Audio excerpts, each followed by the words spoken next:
দিনটা ছিল certificate distribution day. Exam অনেক আগেই হয়ে গেছিলো, সবাই এই দিনটারই অপেক্ষা করেছিল। অবশেষে দিনটা চলে এলো। সবাই খুশি, সবার সঙ্গে আবার দেখা হবে, সবাই একসঙ্গে মিট করব অনেক দিন বাদে। তো ক্লাসে গিয়ে দেখলাম যে সবাই চলে এসেছে। আমারই একটু দেরি হয়ে গেছিলো, কারণ আমার আবার এত কিছু করে যেতে হয় না, ওর জন্য সব জায়গায় লেট হয়ে যেতাম, ক্লাসেও লেট হয়ে যেতাম। যাই হোক, তো ছোটোটাকে নিয়ে আসবো ভেবেছিলাম, কারণ দুজন থাকলে মারপিট করবে, কী যে করবে, পরে এসে কি দেখতে হবে আমার, তাই জন্য রিস্ক নিইনি, ছোটোটাকে নিয়ে গেছিলাম। তারপর দেখলাম বড়টাও কান্নাকাটি করছে, বলছে আমার একা ভালো লাগছে না। তারপর মন খারাপ হয়ে যাচ্ছিলো আমার, যে ও একা থাকলে যদি ভয় পেয়ে যায়। আমিও নিয়ে গেছিলাম ওর জন্য দুজনকেই, যে সঙ্গে থাকুক, টেনশন ফ্রি থাকবো, কিন্তু একা এদিক ওদিক থাকলে আমার মনটা শান্তি পাবে না। সবাইকে দেখে আমার খুব ভালো লাগছিলো, সবাই গল্প করছিল। আমি আবার গল্প করার থেকে বেশি ভিডিও বা ফটো করতে বেশি ভালোবাসি, মানে একটু সময় নষ্ট করতে একদম ভালোবাসি না। ওই যে বলে না যে কখন করে, আমি ঠিক এরকমই করি। ধরো তোমরা যেই টাইমে গল্প গুজব করো, পিএনপিসি করো, সেই টাইমে আমি ভিডিওটা করে নিই, সময় লাগে না। কিন্তু অনেকেরই একটা বাজে মন্তব্য আছে যে যারা ভিডিও করে তাদের অনেক সময়, ওরকম ব্যাপার নয়।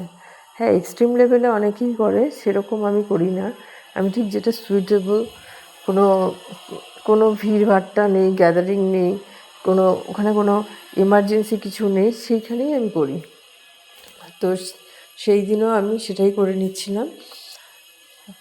আমার মেমোরি ধরে রাখতে ভীষণ ভালো লাগে, অ্যাকচুয়ালি আমার মেমোরি ধরে রাখতে ভীষণ ভালো লাগে। আমার মনে হয় যেন এই দিনগুলো আর ফিরে আসবে না, সেজন্যই আমি বেশি ভিডিও বা ফটো শ্যুট করি।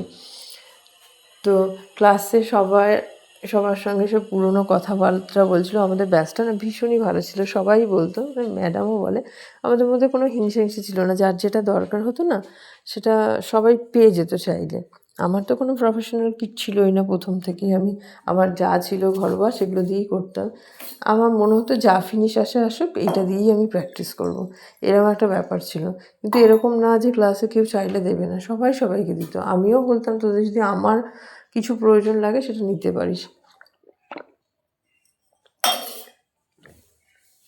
কারণ যারা মেকআপ শেখে তাদের কাছে প্রথমে কিছুই থাকে না, আস্তে আস্তে পরিচিত হয় প্রোডাক্টের সঙ্গে, তারপরেই কেনা হয়। এবার শুরুতেই অনেকে কিনে নেয়, আমি পারছিলাম না, তো আমার একটু প্রবলেম হচ্ছিলো, কিন্তু আমি প্রবলেমটাকে প্রভুত্ব দিইনি। আমি ওইরকম যেরকম ছিল আমার কাছে, সেই নিয়েই আমি কাজ করে নিতাম ফাটাফাট করে। মেকআপের জগতে ঢুকে এইটুকু বুঝতে পেরেছি যে সংসারেও এর থেকে কম জিনিসে হয়ে যায় একটা সংসার। তবে মেকআপ, প্রফেশনাল মেকআপ জোগাড় করতে করতে অনেকটাই সময় লাগে, আর অনেক টাকাও লাগে, অতটা সহজ নয়।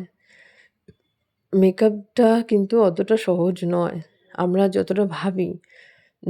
যখন আমরা ফেস করি বিভিন্ন ফেসে, তখনই বোঝা যায় যে ইট ইজ নট ইজি। যাই হোক, দিনগুলো তো কেটে গেল, কিভাবে করেছি সব মনে পড়ছিল। আমরা দেখবে কোনো ইনস্টিটিউশনে যখন থাকি, তখন কিন্তু আমরা শুধু টিচারের কাছে শিখি না, আমরা সব আমাদের বন্ধুবান্ধবের কাছ থেকেও অনেক কিছু শিখি। আমরাও অনেক শিখেছি। আমাদের ক্লাসে না কারো কোনো বিরক্তি ছিল না। যে যার কাছে ফোনে বাইরে এসে এটা চাইতো, ওটা চাইতো, মানে লিঙ্ক কোনটা দিয়ে এটা কিনেছো, কী কিনেছো, সবাই কিন্তু বিরক্ত না হয়েই দিত। আমি তো পেয়েছি সবার কাছ থেকেই হেল্প। তো স্মৃতিকে তো আমি ভীষণই জ্বালাতাম।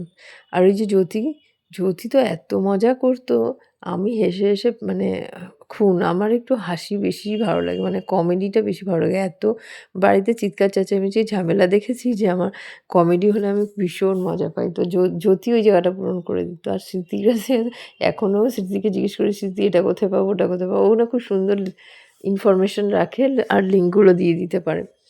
তো তারপরে সবচেয়ে যেটা ভীষণ প্যাথেটিক আমার কাছে ছিল, সেটা হচ্ছে রিতা ছিল না। রিতার জন্যই আমার এখানে ঢোকা। ওই বলেছিল, দিদি একটা কোর্স করি চলো দুজনে মিলে। আমি তখন বললাম চল। যখন আমার সব কিছুই আমার বিরুদ্ধে ছিল, মানি টানি, অ্যাটমসফিয়ার, সব কিছু পরিবেশ আমার বিরুদ্ধে ছিল, তবুও আমি নেমে গিয়েছিলাম। কীভাবে এখনও ভাবলে অবাক হয় যে শূন্য হাতে নেমেছিলাম। তো ও যখন মাঝপথে ক্লাসটা ছেড়ে যায়, আমার খুবই কষ্ট হয়। তারপর বাকি ক্লাসগুলো একা একা করি। খুব মন ভালো লাগতো না একদম। তারপর রিতার সবচেয়ে একটা কথা তো ভুলতেই পারি না রিতার ব্যাপারে, যেটা একদিন ক্লাসে কার্ল শেখানো হয়েছিল মানে ডেমনস্ট্রেশনে। তো স্বাভাবিকভাবে যখন আমি বাড়িতে সেটা দেখলাম আমি তো অপারেট করতে পারছি না, বিশেষ করে লেফট সাইডটা।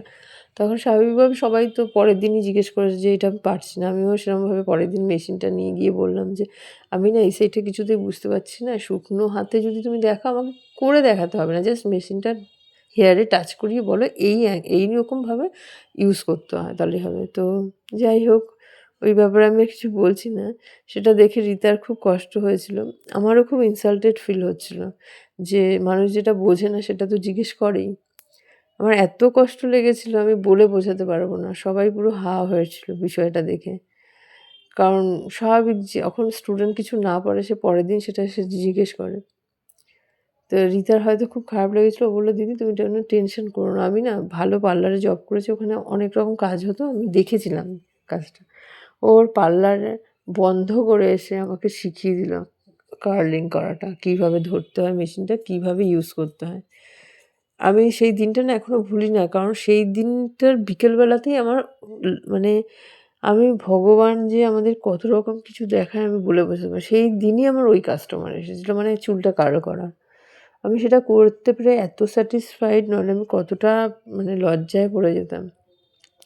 আমি নাও করতে পারবো না যে কীভাবে করবে, আমার কিরম খারাপ লাগবে যে এখানে তুমি কাজ শিখছো, তুমি করতে পারছো না।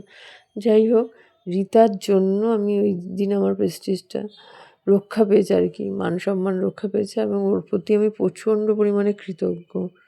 আমি দিনটা না ভুলি না। আমার এত খারাপ লেগেছিল, ভীষণ ক্লাসের সবারই খারাপ লেগেছিল। কারণ এটা সিম্পল ব্যাপার, ১ সেকেন্ডের ব্যাপার ছিল। যাই হোক, রিতা আমাকে করে দিয়েছে। ওর প্রতি চিরকাল আমি কৃতজ্ঞ থাকবো। আমি ভুলতে পারি না এই কথাটা। ইভেন ওই ভিডিওটাও না আমি রেখে দিয়েছি যে ওইটা দেখলেই আমার মনে পড়ে যে আমাদের শুধু টিচারই শেখায় না, আমাদের সহপাঠীরাও আমাদের অনেক কিছু শেখায়। আমাদের সবার প্রতি কৃতজ্ঞ থাকা উচিত।